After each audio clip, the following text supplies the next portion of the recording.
what can you say? I still don't think I've got my head around how magnificent the family have been. Harry found me on the top floor. He was 10 at the time. You know, he's seen his dad struggling. I couldn't get back from that position without help, and he's got my wife Judy very quickly, who's came up and started doing CPR. Ailey's went away and got help, phoned the ambulance, and I just incredibly indebted to what they've done for me, and I don't think I can portray that enough to them. And I remember being in hospital and seeing Harry's face when he came in for the first time, and the nurses had covered all the wires and cables and everything, and just to see his face and then to see that the last time he'd seen me I wasn't conscious. So for him to see me awake and sitting up in bed, the change in his face was unbelievable. So we talk about it a lot. We still talk about it now. It's 3 years on and we still have discussions. The kids did find it difficult. I'm sure they did, and they were scared. Harry has had many a day when he's asked loads of questions. Ailey's the same, she still does the same. And we talk about it openly, about how we feel in the situation, and that's our way of dealing with it.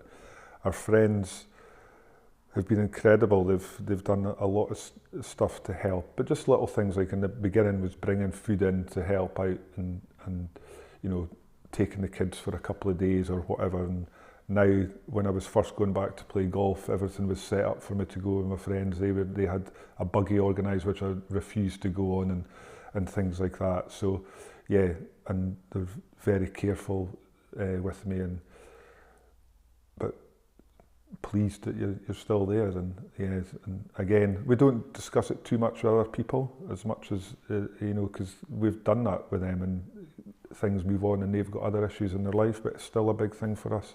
And the most important for us thing that we found is just continually talking about it, because you'll remember something, or you might be having a bad day or anything like that, and it can always have a contributing factor to how you're feeling, because I'm still dealing with it, and it's 3 years on.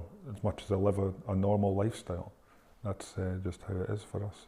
I had a second cardiac arrest in October of that year, in April.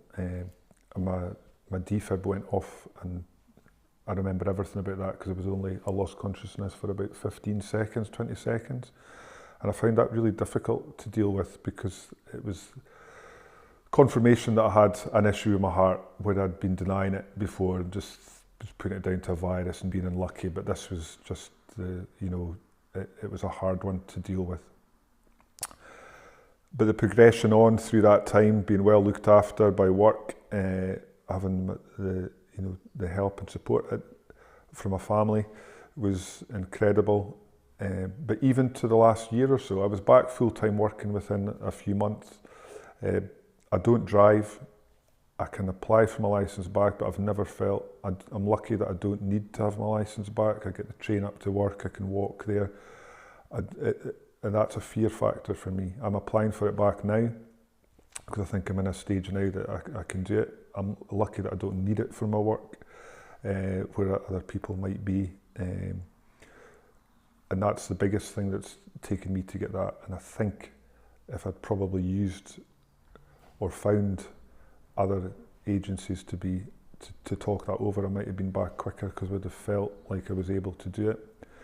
As a family, we've moved on incredibly over the last couple of years. The kids are thriving. As I said before, we talk about it regularly. Not as much with the children, because they're more or less dealt with it, but myself and Judy talk about it a lot. My work's back. I'm back doing fitness to levels. Not that I'm going to win the Olympics or anything, but that's where we're at, and we're very comfortable and accepting of the situation that we've got, and it doesn't inhibit me too much now at all in anything that I do. So it's great, and we're grateful to be in this position.